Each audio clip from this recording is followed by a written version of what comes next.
مهمو خبرونو سرټکی اورئ. د امریکا حکومت وایي د جنوري په 5مه باید د سولې خبرې هرومرو پیل شي، خو د افغانستان حکومت بل وړاندیز لري. هر ځای د افغانستان کې چې دوی وغواړي دولت د افغانستان تیار ده چې دوی سره مذاکرات وکړي. نن د امریکا د کانګرس انتخابي هیئت نوی جمهور رئیس اعلانوي. تاسو به د امریکا د جمهوریت ریاست د واک د انتقال پروسې ځینې مهم پړاوونه وګورئ. او په امریکا کې لومړني کس ته د کرونا ویروس ضد واکسین وشو او په 500 ایالتونو کې د واکسین د ویشلو لړۍ پیل شوه.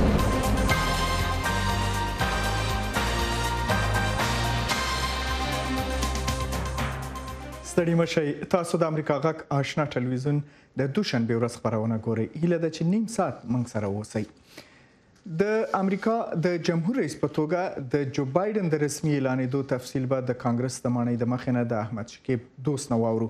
ترڅنګ د افغانستان د سولې د خبرو په وخت پیلېدو ټینګار او نوو پیشنهادونو په اړه به په کابل کې د رحیم ګل څاروان نه تازه حال واخلو. او همداشان نن په امریکا کې د کرونا ویروس ضد واکسین ویشلو لومړني پړاو په باره کې به برېښنا عمر خیل د ورجینیا ایالت نه مستقیم معلومات موږ سره شریکي. هیله ده تاسو ټول راسره اوسئ. لکه چې یاد کړه، نن به د امریکا د جمهوریت ریاست په ټاکنو کې د جو بایدن بریا رسما تصدیق شي. اوسنی جمهور رئیس ډانلډ ټرمپ په ټاکنو کې لا هم د درغلیو ادعا کوي او ټینګار کوي چې ټاکنې د ګټلې دي. د نورو معلوماتو لپاره احمد شکیب دوست د کانګرس د ماڼۍ د مخې نه راسره دی. دوست صاحب ستړي مشئ، په خپله جمهور رئیس ټرمپ او منتخب جمهور رئیس جو بایدن د ټاکنو په اړه تازه نور څه ویلي دي؟ آشنا صاحب سلام تاسو ته، درنو لیدونکو ته. ټاکل شوی چې نن د ایالتونو په مرکزونو کې ټاکنکي هیئتونه مجلس وکړي او په ټاکنو کې د منتخب ولسمشر جو بایدن بریا رسما تصدیق کړي. دلته په امریکا کې د جمهوریت ریاست د ټاکنو یو نومان ل 538 ټاکنکي هیئت رایو یا الکترال کالج رایو څخه باید 270 رای وګټي. د نوامبر په ټاکنو کې جو بایدن توانیدلی چې 306 رای وګټي او ولسمشر ټرمپ توانیدلی چې 222 رای وګټي. ولسمشر ټرمپ پرون له فاکس نیوز شبکې سره خبرې وکړې او ویل چې د ټاکنو کیسه ختمه نه ده او د دوی حقوقي دعوا جریان لري. هغه همدارنګه پرته له دې چې کوم اسناد وړاندې کړي، ټویټ کړی چې په ټاکنو کې درغلۍ شوې دي. په پام کې ده چې منتخب ولسمشر جو بایدن نن شپه د ډلاویر ایالت له ویلمنګټن نه ولس ته وینا وکړي. د بایدن همکارانو د اعلامیې په خپرولو سره لیکلي دي چې جو بایدن به د الکترال کالج د رایو د تصدیق او د امریکا د دیموکراسي د مقاومت او قوت په اړه به له ولس سره خپل نظریه او وینا شریکه کړي. په امریکا کې د ټاکنکي هیئت رای د ټاکنو پایله معلوموي، نه د ولس عمومي رای. خو له دې سره په عمومي رایو کې هم جو بایدن 1 میلیون رای له ټرمپ نه زیاتې رای لري او هغه مخکې ده په عمومي رایو کې هم. په پام کې ده چې د کانګرس غړي د جنوري میاشتې په 4مه نیټه د الکترال کالج یا د ټاکنکي هیئت رای وارزوي او خپل وروستۍ فیصله وکړي او لاغه وروسته به منتخب ولسمشر د جنوري په 20مه بعد د لوړ مراسم تر سره کړي او قسم به وخوري. خو تر اوسه پورې داسې نښې نښانې نشته چې ښکاره کړي ولسمشر ډانلډ ټرمپ به د ټاکنو پایلې ومني. له دې سره د سیاسي اقتدار د لیږد بهیر هم پیل شوی دی. د بایدن همکاران دلته په حکومت کې له اړوندو مسؤلینو سره په تماس کې دي او دغه بهیر پیل کړی دی. منتخب ولسمشر له مخکې نه د کابینې ځینې نمایندان معرفي کړي دي او دغه لړۍ هم دوام لري. دا چې په امریکا کې له یو ولسمشر نه بل ولسمشر ته واک یا سیاسي اقتدار څنګه انتقالیږي، په دې اړه مو یو ریپورت برابر کړی چې په ګډه یې سره وینو. د ټاکنو او د نوي جمهور رئیس د لوړې د مراسمو ترمنځ مودې ته د واک د انتقال موده ویل کیږي. نوی جمهور رئیس د نوې ادارې د انسجام لپاره د فدرال حکومت د چارو د پیل لپاره چمتووالی نیسي. دا دنده د انتقال ټیم پر مخ وړي چې د کمپاین څخه یو جلا ټیم وي. دا ټیم ځانته پرسونل او بودیجه لري. د انتقال ځانګړی ټیم د نوې ادارې لومړۍ ورځو لپاره د کاري موخو بیلابېلې ستراتیژۍ یا تګلارې جوړوي. دا هغه څه دي چې دوی ورباندې پریکړې کوي. دا چې د کمپاین ژمنې څنګه په پالیسۍ بدلې شي، لومړی څه باید وشي او وروسته اقدام باید څه وي او دا ارزونه چې آیا د مخکنی جمهور رئیس فعالیتونه شاته شي او کنه. فدرال حکومت د دفتر د لپاره ځای او د لازمي کار د لپاره مالی منابع هم جوړوي.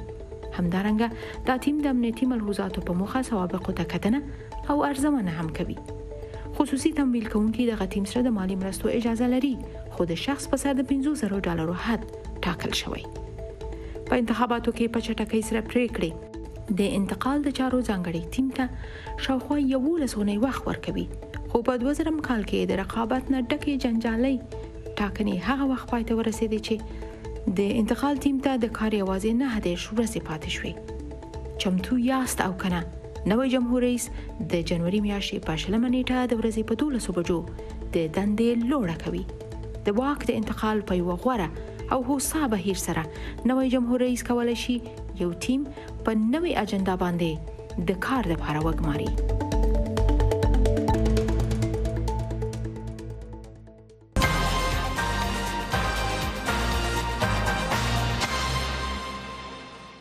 د آشنا ټلویزیون نه مهم خبرونه ګورئ او اورئ. په افغانستان کې جمهور رئیس محمد اشرف غني وایي طالبان د په افغانستان کې دننه د سولې مذاکرات په مخ بوځي او د افغانستان دننه چې هر ځای کې مذاکره کول غواړي دولت د تدابیرو نیولو ته تیار دی. په همدې حال کې د امریکا ځانګړي استازي زلمي خلیلزاد ویلي دي چې د جنوري په 15مه باید د سولې خبرې حتما له سره پیل شي. نور جزئیات به لکم چې په پیل کې ویل د په کابل کې د خپل همکار رحیم ګل څاروان نه اخلم چې په سکایپ را سره دی. څاروان صاحب ستړي مشي پوښتنه مې کوله چې آیا طالبانو د افغانستان د دولت د نوي پیشنهاد په اړه څه تبصره تر اوسه کړې که نه ده کړې؟ مننه آشنا صاحب، سلامونه. تر اوسه خو هیڅ نه دی ویلي، خو دغه پیشنهاد د ملي امنیت سلاکار وروسته نن ولسمشر غني هم وکړ او دا ویل چې هر چیرته طالبان غواړي په کور دننه دي دغه مذاکرات د پاتې پړاوونو لاړخه په مخ بوځي. په ورته وخت کې تلونیوز داسې اسنادو ته لاسرسی پیدا کړی چې ګواکې د اجنډا لپاره مباحث پکې ښودل کېږي. د افغانستان د دولت له لوري اوربر موضوع په دې کې مطرح دی. د دې ترڅنګ د تیرو کلونو د لاسته راوړنو موضوع په دې کې مطرح شوې ده. دا ډول چې طالبان له بهرنیو جنګیالیو سره خپل اړیکې بندې کړي، د نورو هیوادونو سره د اړیکو څرنګوالی دی په ډاګه کې د هغه د بحث ټکي دي چې د اجنډا لپاره د افغانستان د دولت د مذاکراتي پلاوي له لوري مطرح شوي دي. په دغه سندونو کې د طالبانو له لوري د علماو د شورا پر جوړښت باندې دا ډول د راتلونکي نظام پر جوړښت باندې په دې باندې ډیر زیات ټینګار شوی دی او دا چې څنګه په امنیتي او نورو سکتورونو کې د ادغام موضوع د هم په د غوی له خوا په اجنډا کې مطرح شوی دی. البته د تولونیوز ته دغه اسناد رسیدلي دي. دواړو مذاکراتي پلاو په دې اړه باندې لا څه نه دي ویلي. نن یو ځل بیا د افغانستان د سولې په اړه د اوښتونونو او د پرمختګونو ورځ وه او په دې کې زلمي خلیلزاد هم خپل څرګندونې د افغانستان د سولې په تړاو درلودلې. ما دغه ټول جریانونه او د سولې په تړاو د ننني پرمختګونه په یو راپور کې راغونډ کړي چې دا به له لیدونکو سره په ګډه وګورو. د افغانستان د پخلاینې لپاره د امریکا ځانګړي استازي زلمي خلیلزاد په قطر کې د افغانستان د اسلامي جمهوریت او د طالبانو د مذاکراتي پلاو ترمنځ د مذاکراتو وقفې ته غبرګون ښودلی او ویلي دي چې دا مذاکرات د فیصلې له مخې باید د جنوري په 15مه له سره پیل شي او پکې ځنډ رانشي. خلیلزاد په خپلو ټویټونو کې ویلي چې جګړه روانه ده او سیاسي جوړجاړي د تاوتریخوالي کمښت او اوربند ته بیړنۍ اړتیا په خپل ځای پاتې ده. د مصالحې عالی شورا هم د زلمي خلیلزاد خبره تکراروي. با 5 جنوری آغاز میشه. مذاکرات د جنوري پر 15مه پیلیږي. طبیعي ده چې قطر باید ځای وي. له دواړو لورو نه دا مشوره سوې ده. هیله لرو چې په بل پړاو کې ښه پرمختګونه ولرو.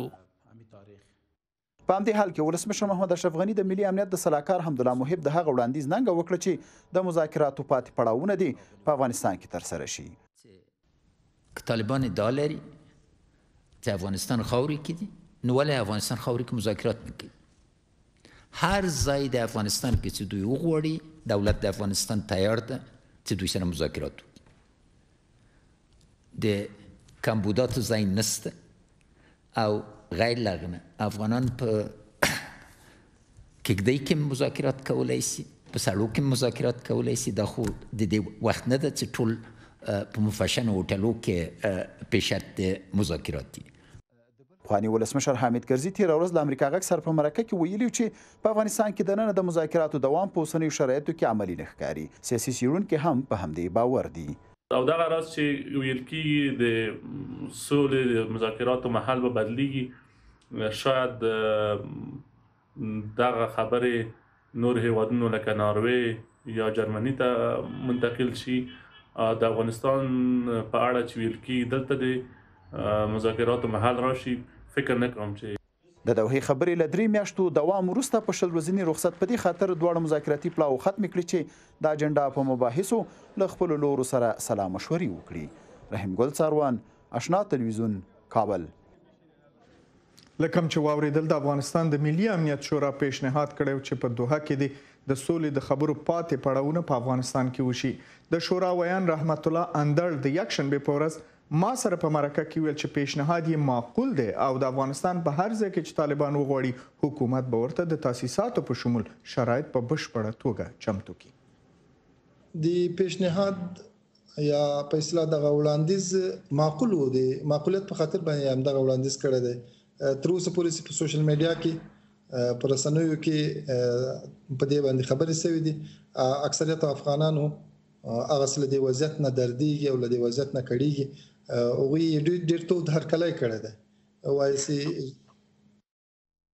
بله یعنی دا صحیح دا تاسو معقوله نظر دی چې خلکو به خوشبینی ورته خودلی ځکه د سولې خبره ده که په داخلي یا بهر کې. اما تخنیکی خبره دا ده چې کله په دوحه کې خبرې کېدلې نو د طالبانو د فردي یا شخصي امنیت نه نیولې تر فامیلی کورنۍ ګرځیدل، خوراک، څښاک، دا ډیر د قطر حکومت په ډیر لوی ضمانت باندې دنیا ته دا شرایط برابر کړل.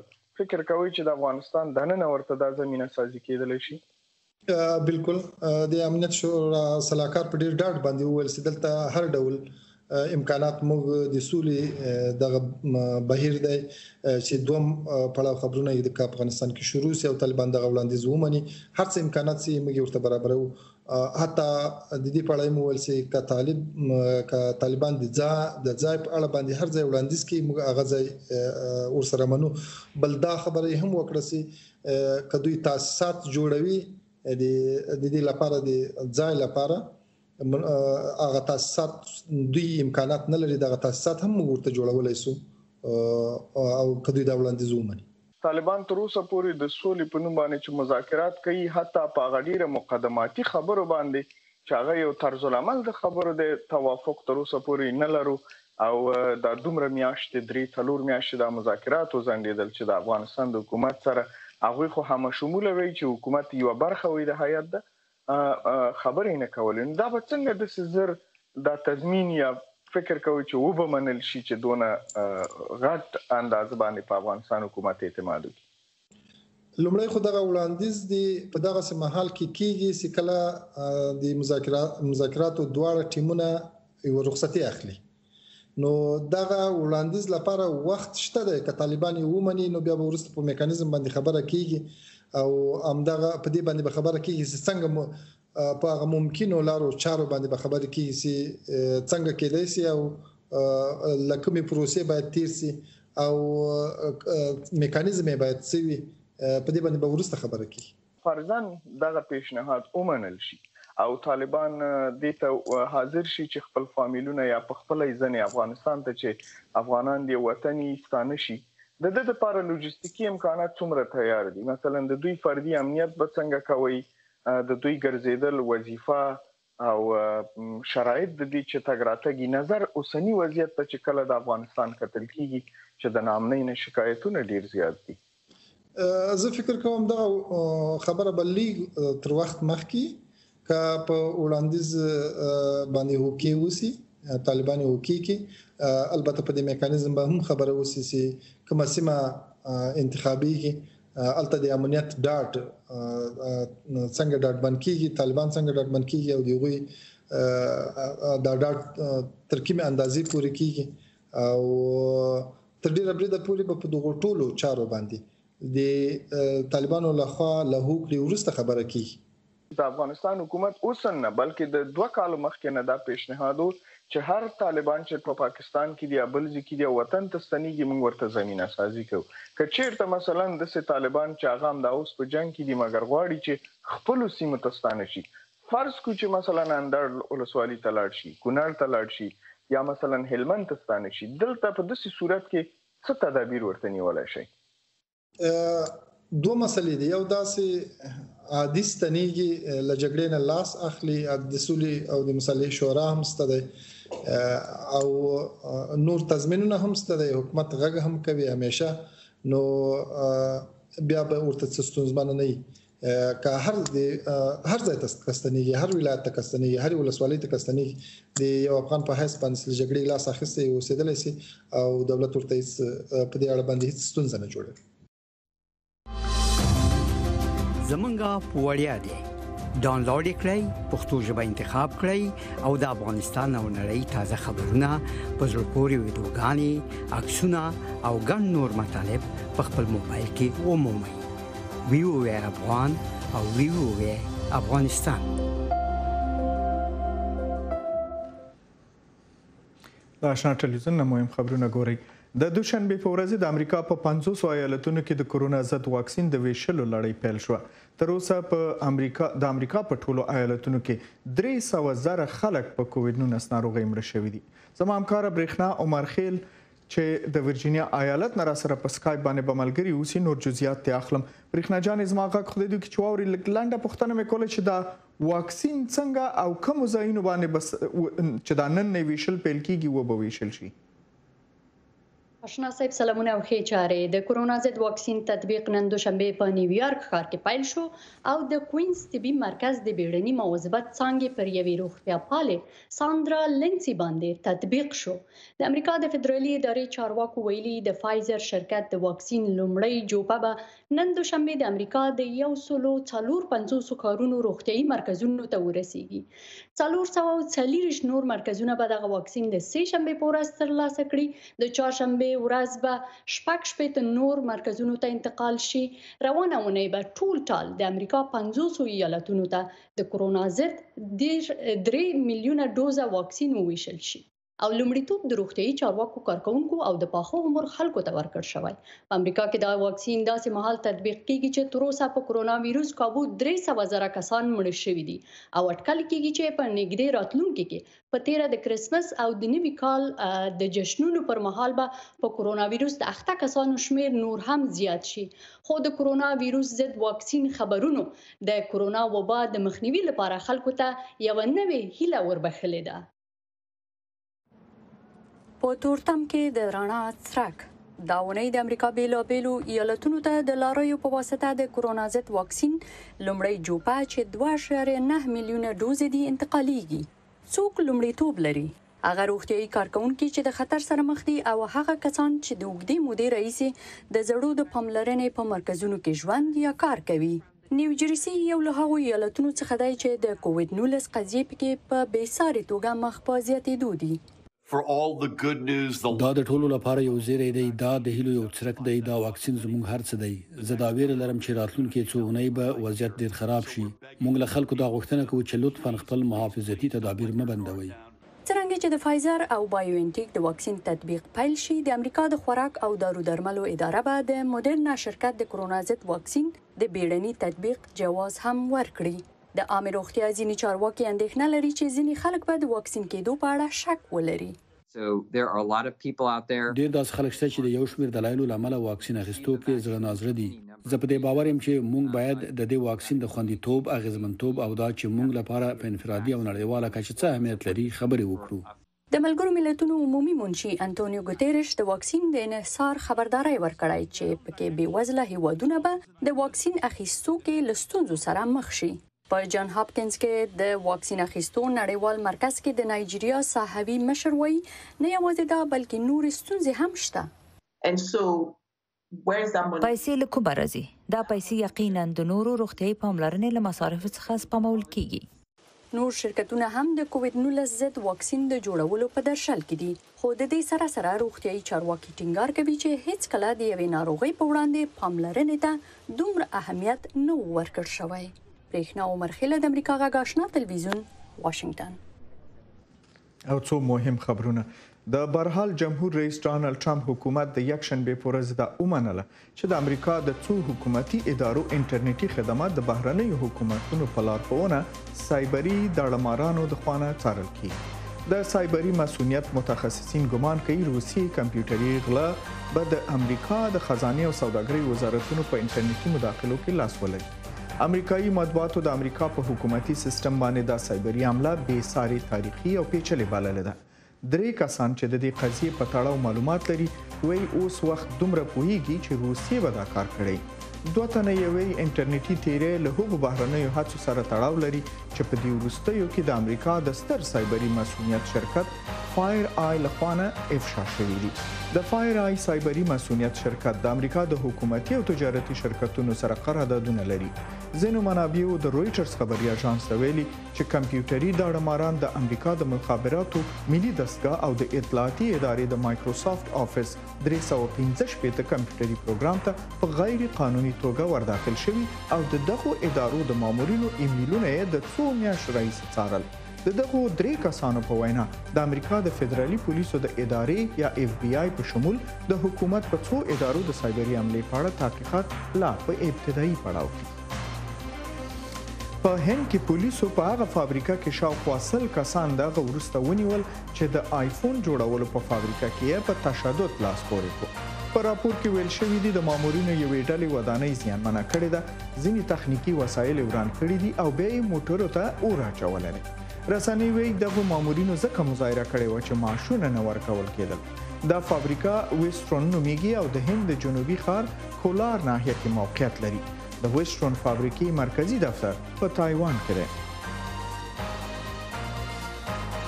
او په لسګونو زره بزګران چې په هند کې اعتراض پیل کړی غواړي نن دوشنبه په ملي سطح اعتصاب وکړي. دا په یوه اونۍ کې دوم ځل دی چې دومره لوی اعتراض پیلوي او غواړي د کرنې او مالدارۍ اړوند د 3 هغو نوو قوانینو خلاف غږ پورته کړي چې وایي د زراعتي محصولاتو بیه یې کموي او عاید یې ختمیږي. دغه بزګرانو د نوي ډیلي شاوخوا تقریبا 15 عمومي سړکونه او لویې لارې بندي کړي دي او وایي تر هغې اعتراض نه ختمي چې تر څو حکومت خپل وضع شوي قوانین لرې نه کړي. د زراعت وزیر نریندرا سنګ تومار د پنجشنبې په ورځ ویلي چې حکومت غواړي په قوانینو کې بدلون راولي، خو بزګران باید د دې قوانینو د بالکل فسخه کولو له ټینګار څخه لاس واخلي.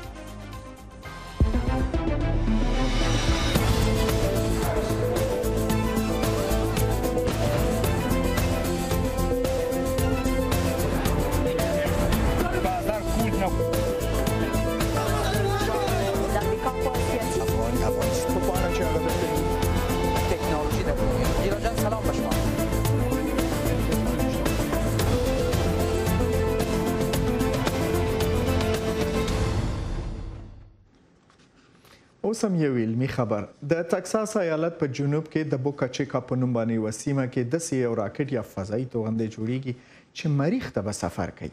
د سپیس ایکس بنسټ ایښودونکی ایلن ماسک وایي دا سیمه مریخ ته د سفر دروازه ده. د تکساس په جنوبي برخه کې له یوې سیمې څخه چې د بوکا چیکا په نامه مشهوره ده کېدای شي د امریکا د وروستۍ کورنۍ جګړې تاریخي سیمه ولیدل شي. خو له دې ځایه تر یو لږ مزل وروسته د سپوږمکۍ یو بله تاریخ جوړونکې منظره هم شته چې کېدای شي نورو سیارو ته د سفرونو د پیل لومړی تمځای وي. سپیس ایکس د خپل راتلونکي نسل راکټ چې ستارشیپ نومیږي په جوړېدو او ازمایښت بوخت دی څو یوه ورځ انسانان سپوږمۍ او مریخ ته ولېږدوي. خلک به دلته راشي او وغواړي چې دا وګوري د بېساري فشار په واسطه حرکت. ډیوډ سانټلینا د یو هوایي شرکت پیلوټ دی او د کووډ-19 لامل پروازونه نه کوي. کله چې سپیس ایکس د تکساس جنوب د ستارشیپ سپوږمکۍ لپاره انتخاب کړ، هغه یو فرصت ولید. تاسو پوهیږئ څه؟ تاسو یوازې یو وار ژوند کوئ. بنا ما د ځمکه واخیسته خو ډیر زیات کار درلود. دا کار نتیجه ورکوي. هغه د سپیس ایکس د راتلونکي سپوږمکۍ موقعیت ته نږدې ځمکه واخیسته او کار یې پیل کړ څو داسې یو ځای جوړ کړي چې د سپوږمکیو مینوال وکړي شي له هغه ځایه د سپوږمکیو د توغول کېدو شیبه وګوري. که سپوږمکۍ کته شي نو ډیره به زړه پورې وي، په ځمکه ولويږي او له منځه ولاړ شي دا به هم په زړه پورې وي. دواړه حالتونو کې به زه دا وګورم. سیمه ییزو اوسیدونکو د بریاو او ناکامیو شاهدان دي. دغه جګ ارتفاع د ازمایښتي پرواز په شان چې د پام وړ ختمې درلود. د سپیس ایکس بنسټ ایښودونکی ایلن ماسک خپل ټیم ته مبارکي ورکړې او ویلي دي چې ټول هغه اسناد یې ترلاسه کړي چې په کار وو. ماسک د تکساس جنوب مریخ ته د تللو تمځای بللی دی. هغه ویلي ډاډمن دی چې انسانان به په راتلونکو 6 کلونو کې سرې سیارې ته ولاړ شي. له هغه وخت چې سپیس ایکس په 2014 کال کې د تگزاس په جنوب کې ځمکه واخیسته د رغېدو چارې پیل کړي او د ستارشیپ په نامه راکټ د جوړېدو لپاره ټیسټونه پیل شوي دي. هغه راکټ چې تمه ده د سیارو ترمنځ سفرونه وکړي. د ځای د سیمې لپاره وظایف هم پیدا کړي دي. خو دا پرمختګ د یو څه په قیمت ترلاسه شوی دی. یو شمېر هغه کسان چې د سپوږمکۍ د موقعیت شاوخوا کلي کې اوسېږي وایي چې دوی اړ وو په سپیس ایکس خپل کورونه وپلوري. هغه بیه چې دوی تمه درلوده تر دې هم لوړه وي. مونږ یو کور درلود چې سپیس ایکس په کارو او دا کور د کمپاوند په منځ کې و. مونږ له ساختماني چارو څخه هیڅ خلاصي نه درلود. دا تجربه د هغې لپاره هم خوږه ده او هم ترخه. هغه د خپل کور له برنډې څخه د رغېدو چارو څخه خوند اخلي، خو هیله څرګندوي چې کاشکې سپیس ایکس یو بل ځای انتخاب کړی وای او د دې ژوند نه وای بدل شوی او چاپیریال په خپل حال پاتې وای.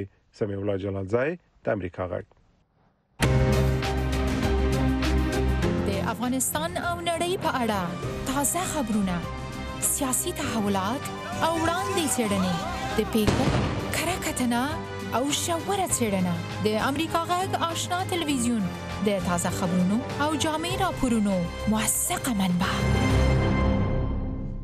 او په افغانستان کې د ننګرهار د کرنې اداره وایي چې په دغه ولایت کې د کوکنارو د کښت د مخنیوي لپاره د بدیلو کښتونو ځانګړي پروګرامونه پیل کړي دي. دوی وایي په دغه پروګرامونو کې د باغونو شنوخونو جوړول او کروندګرو ته د عصري ټکنالوژي سپارل شامل دي چې د پلي کېدو سره به یې کروندګر د کمزور او زیاتې پرته د نشهیي محصولاتو د کښت څخه لاس په سر شي. ذبیح الله غازي راپور لري. د ننګرهار د کرنې او مالدارۍ ریاست مسؤلین وايي کروندګرو ته عامه پوهاوی ورکوي چې د کوکنارو په پرتله د میوهجاتو، باغونو او سبزیو د کښت ګټه څو برابره زیاته ده. دوی وايي د همدغې ستونزې د حل لپاره عملاً یو شمېر ولسوالیو کې د ستروسو باغونه، شنې خونې او د تازه میوو او سبزیو د کښت عصري لارې چارې کروندګرو ته ښودلې دي چې دوی به د کوکنارو له کښت نه منې کړي. خپله د باغونو جوړول دا د کوکنارو بهترین بدیل دی. اوس که مارکیټ ته راشو یا مثلا بازاریابۍ ته راشو یا تولیداتو ته راشو نو د کوکنارو په نسبت باندې د سیتروسو، د بازو لیموګانو عواید لوړ دي په خپله توتي زمینی او د دې نه علاوه بعضې ټکنالوژۍ چې د هغې سره د دهقانانو عواید لوړ شي. آف سیزن سبزیجات ولري، د هغې د جملې نه شنوخونو جوړول دي، هغوی ته نورې ټکنالوژۍ ښودل دي چې تر څو دوی ته موږ ثابت کړلی شو چې د دغه تورې پدیدې په نسبت باندې دغه کارونه تاسو ته زیات عاید په لاس باندې راوړي. خو د لرو پرتو سیمو کروندګر نیوکه کوي چې لا هم دوی ته پوره پاملرنه نه کیږي او یوازې جلال آباد ښار ته د نږدې ولسوالیو کروندګرو سره د بدیلو پروژو مرسته کیږي. دوی وايي حکومت پرې کوکنار بند کړل او اوس ورسره نورې مرستې نه کوي. موږ دا غواړو که نه چې موږ ته هغه ورسېږي، موږ ته د کرنې چې سر یو هغه تخمونه عام ورته ورسېږي، ځکه موږ بیا تقریبي مشکلاتو سره مخ یو. دا به دې موږ ته ورسېږي. اوس هر یو پټی موږ ولې کړی دی، انار دی او ګیلاس دی او غوز دی، ځمکې غونډې بندې کې مصرفه کړي دي، بندې کړي دي. اوس د حکومت له موږ دا مرسته غواړو چې موږ سره باید همکاري وکړي. که څه هم اوس د ننګرهار ډیرو ولسوالیو کې د کوکنارو کښت بند شوی، خو لا هم د ځینو سیمو اوسیدونکي د کوکنارو ترڅنګ د بنګو په کښت مصروف دي چې علت یې هم د حکومت نه پاملرنه په ګوته کیږي. او د آشنا ټلویزیون د خبرونه پای ته رسو. تاسو دوستانو نه هم مننه چې په فیسبوک پاڼه مو دا خبرونه لیدله. تر بیا په خدای سپارو.